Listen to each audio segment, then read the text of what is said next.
Assalamualaikum warahmatullahi wabarakatuh. Selamat pagi, siang, sore, malam. Sebelumnya terima kasih kepada Pak Aris selaku dosen pembimbing skripsi saya dan juga Pak Priyo dan Pak Panji selaku dosen penguji skripsi saya. Sebelumnya perkenalkan, nama saya Seriani Faiz, mahasiswa Informatika 2014. Pada kesempatan kali ini saya ingin mempresentasikan hasil skripsi saya yang berjudul Pengembangan aplikasi deteksi wingsir pada runway bandara menggunakan Iconix Process.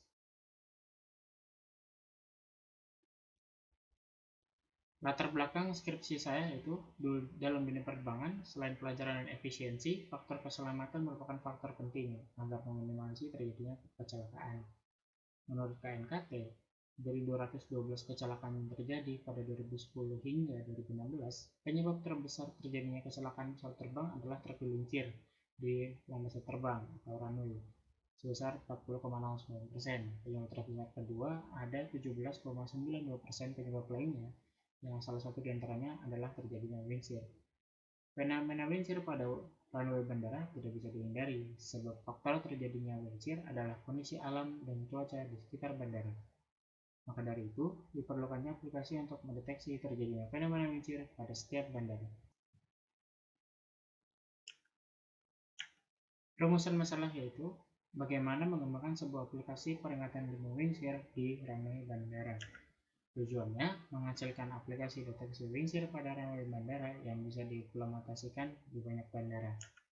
Manfaatnya membantu pihak penerbangan untuk mendapatkan info dan peringatan tentang wingsir dan juga menghasilkan basis data dan informasi yang berisi arah angin dan kecepatannya yang kemudian bisa dikembangkan lagi untuk digunakan memprediksi wingsir.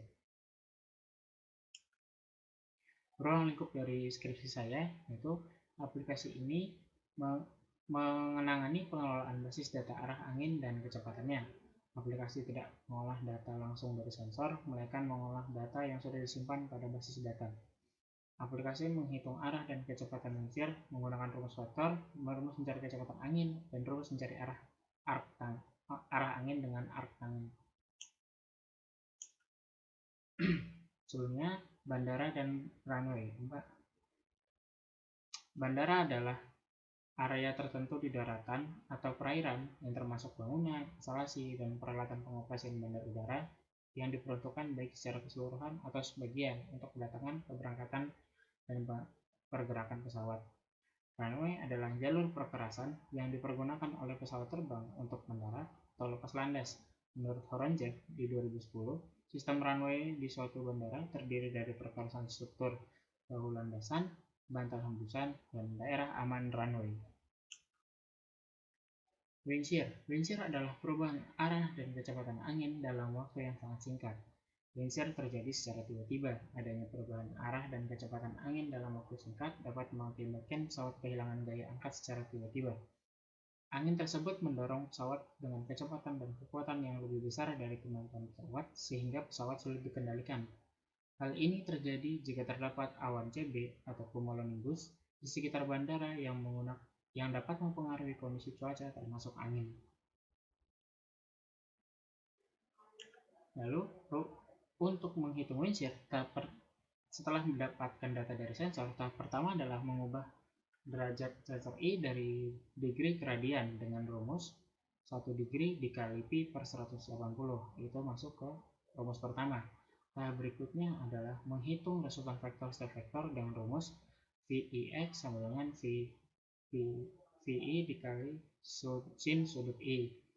Itu rumus kedua, dan berikutnya VI kali cos sudut I. Itu rumus ketiga, di mana I menunjukkan sensor nomor I yang sudutnya sudah diubah ke radian.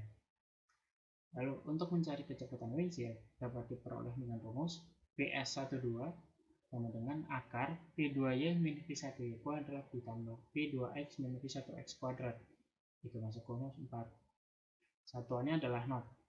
Jika mencari kecepatan wingsir dari sensor 1 dan 3, maka disesuaikan Vx dan Vy-nya.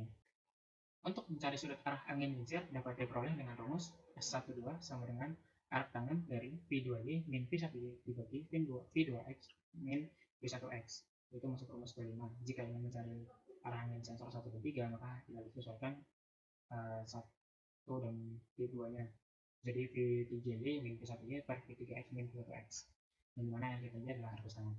Setelah menyelesaikan rumus 5, hasil yang ditemukan masih dalam satuan radian. Harus dikembalikan ke degree dengan rumus 1 radian dikali 180 per V. Itu masuk ke rumus ke-6. Jika hasil dari rumus ke-6 kurang dari 0, maka harus ditambah 180 derajat, karena derajat harus lebih dari 0. Lalu untuk mengembangkan aplikasi ini, saya menggunakan Atomic Process, yaitu metode pengembangan perangkat lunak minimalis yang fokus pada tahap di antara pembuatan use case dan penulisan kode. Tahap-tahapnya ada 5. Yang pertama, menentukan requirement, menghasilkan functional requirement, domain modeling, build storyboard, dan use case diagram. Pada gambar ditunjukkan pada sebelah kiri dari turun ke awal. Kedua, ada tahap analisis yang menghasilkan robustness diagram dan update domain model. Lalu yang ketiga, fase desain atau detail desain yang menghasilkan sequence diagram dan class diagram. Lalu tahap terakhir ada implementasi, menuliskan kode, dan juga setelah kode ditulis harus di testing, melakukan pengujian aplikasi. Lalu saya menggunakan CodeIgniter untuk membuat aplikasi ini. CodeIgniter adalah kerangka aplikasi web open source untuk bahasa PHP, memiliki banyak fitur yang membuatnya menonjol dari kerumunan. Lalu, aplikasi ini diuji menggunakan pengujian black box. Pengujian black box merupakan pengujian yang didasarkan pada spesifikasi program. Tujuannya adalah untuk menemukan di area di mana program tidak berperilaku sesuai dengan spesifikasinya. Pengujian black box hanya memperdulikan masukan hasil tanpa memperhatikan internal dan kompleksitas perangkat lunak. Pengujian black box tidak menggunakan akses ke source code system atau komponennya dalam proses pengujian. Lalu metodologi. Metodologi yang pertama adalah studi literatur, memahami dan mengkaji dasar teori untuk mendukung penyelesaian masalah penelitian. Sumber studi literatur yang digunakan berupa buku, jurnal, paper, dan website yang terpercaya. Observasi dilakukan dengan cara membandingkan aplikasi atau web yang memiliki halaman depan atau dashboard yang serupa, lalu mendesain sendiri halaman utama berdasarkan requirement yang sudah disepakati. Lalu untuk hasil dan pembahasan, yang pertama adalah fase observasi, perbandingan fitur dengan web yang serupa. Di sini saya menggunakan 3 web, yaitu web Jaya Corona Semarang, web visualisasi data APBD dari Kemenkeu, dan manajemen PAUD Kemdikbud. Tidak semuanya memiliki fitur yang diinginkan. Untuk lebih jelasnya dilihat di tabel. Lalu untuk proses bisnis hanya ada 3 faktor. Yang pertama itu sensor, itu mulai dari sensor untuk menyimpan data. Lalu server itu untuk menyimpan data sensor di database. Lalu admin mengubah untuk mengolah data sensor di aplikasi. Lalu ada functional requirement. Yang pertama itu mengubah tampilan di aplikasi. Yang kedua memindah data sensor dari basis data utama ke basis data history. Yang ketiga mengubah batas aman sensor. Yang keempat mengelola logo pada tampilan web. Yang kelima menampilkan data history dalam bentuk grafik. Yang keenam mengelola user pada aplikasi. Yang ketujuh menampilkan sensor per hari ini dalam bentuk grafik. Yang kedelapan menghitung waktu eksekusi untuk menampilkan grafik. Yang kesembilan menampilkan warning berupa lingkaran merah pada pedit dan suara sirine ketika hasil resultan melalui batas aman yang telah ditentukan. Lalu untuk pertama ada domain model, penggambaran objek-objek utama yang terlibat dalam proses bisnis. Dasar dari bagian model statis Iconic Process. Terdapat 5 domain model, yaitu batas, logo, sensor, user, dan judul. Lalu untuk use case diagram dari aplikasi ini ada 6, yaitu mengolah logo, ganti judul, ganti batas, ganti story, mengolah user, dan memindah data.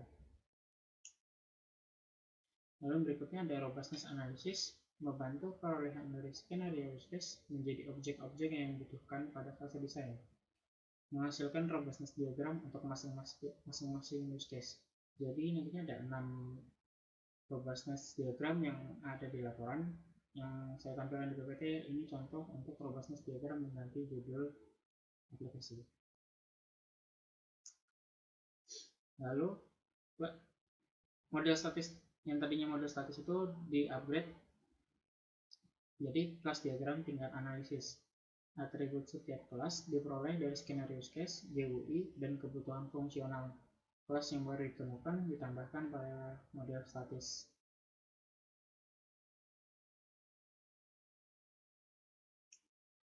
Lalu yang berikutnya ada sequence diagram, yaitu artefak utama alur kerja dinamis pada fase desain. Menentukan fungsional perangkat lunak dan bagaimana menempatkannya ke objek yang sesuai.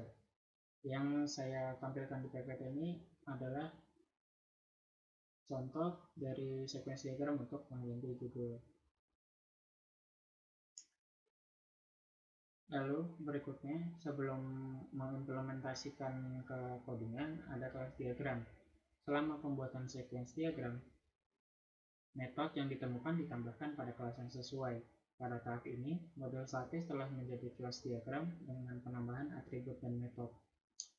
Dari skripsi ini, terdapat kelas diagram yang memiliki 8 kelas, yaitu ada 4 kelas entity dan 4 kelas controller. Lalu juga atribut dan metode yang baru itu ditambahkan dari sequence dan robustness diagram. Lalu tahap yang terakhir, implementasi. Aplikasi ini diimplementasikan dengan framework CodeIgniter. Kelas-kelas pada CodeIgniter dibedakan menjadi model, view, dan controller. Implementasi kelas dan nama file dapat dilihat pada tabel di samping, namun tidak semuanya dapat ditampilkan. Berikutnya demo program. Ini adalah halaman utama pada aplikasi WinShare saya. Pada sebelah kiri atas terdapat judul dari aplikasi. Lalu ini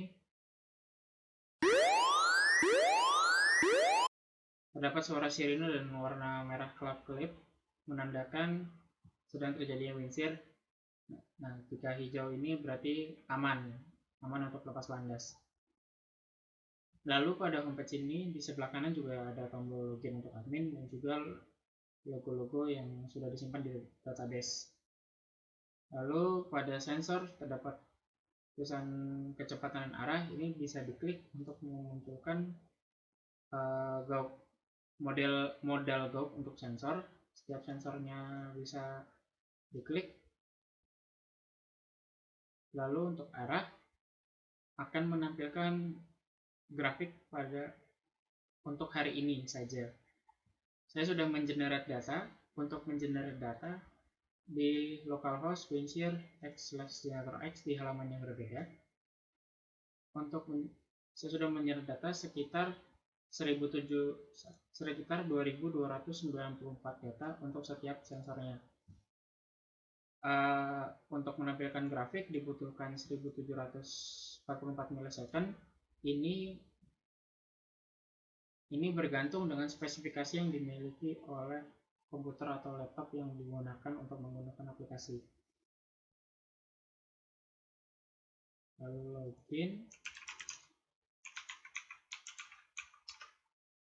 Jika admin berhasil masuk, akan langsung diarahkan ke dashboard ini, akan dimasukkan ke tab judul. Tab di samping ada 6, yaitu judul, logo, batas, history, pindah data, dan user. Untuk mengubah judul, tinggal masukkan saja judul yang diinginkan.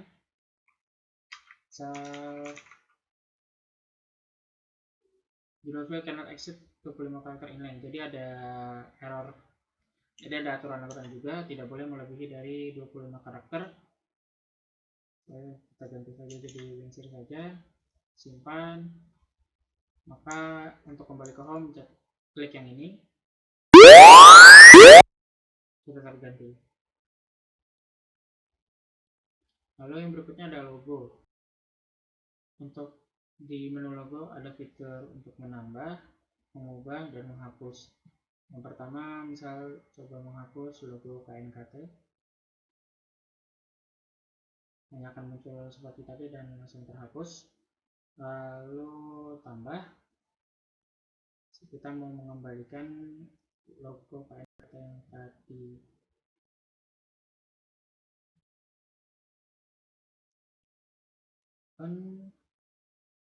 Lalu klik simpan. Ini sudah terganti logo KNKT, berarti sudah siap upload. Klik simpan. Berhasil menambahkan logo.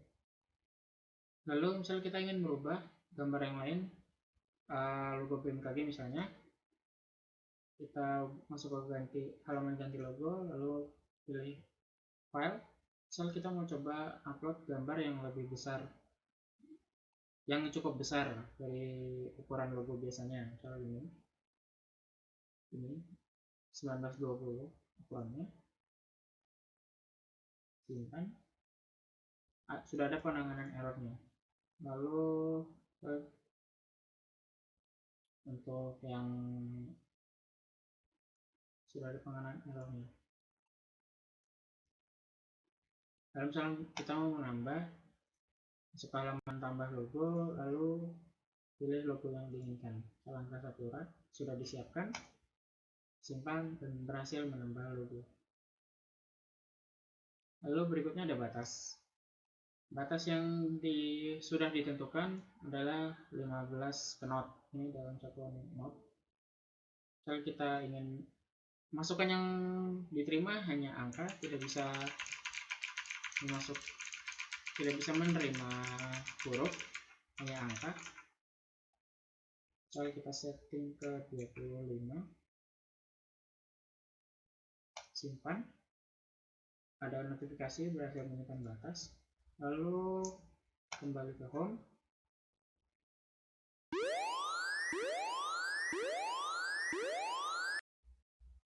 Yang 21 terlihat, yang 12 terlihat aman karena batas amannya itu ada di 25, sementara 45 tetap berbahaya. 24 tidak kelap-kelip karena masih di bawah batas aman. Lalu menu berikutnya ada history.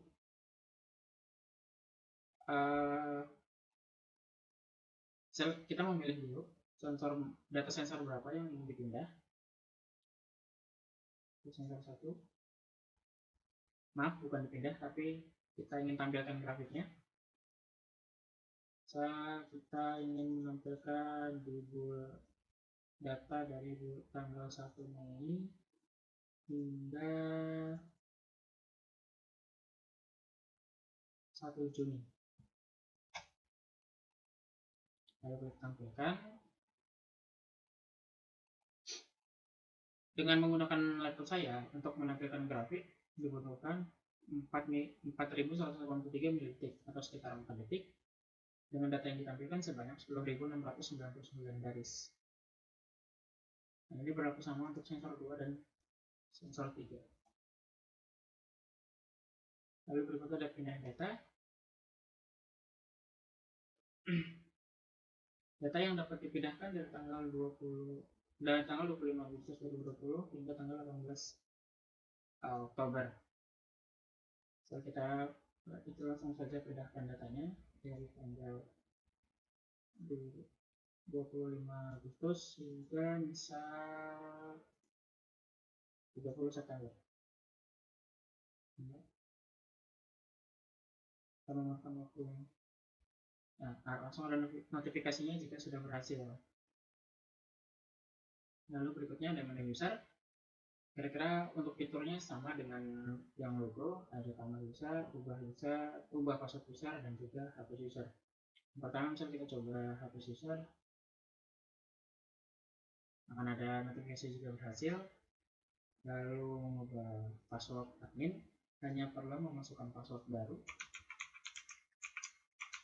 pastikan sama, lalu menambah user. Lalu untuk password akan muncul error seperti ini jika username dirasa ada yang kurang, yaitu harus terdiri dari huruf dan angka, dan juga password harus terdiri dari huruf dan angka. Jadi kita lihat angka dan bisa berhasil tertambah.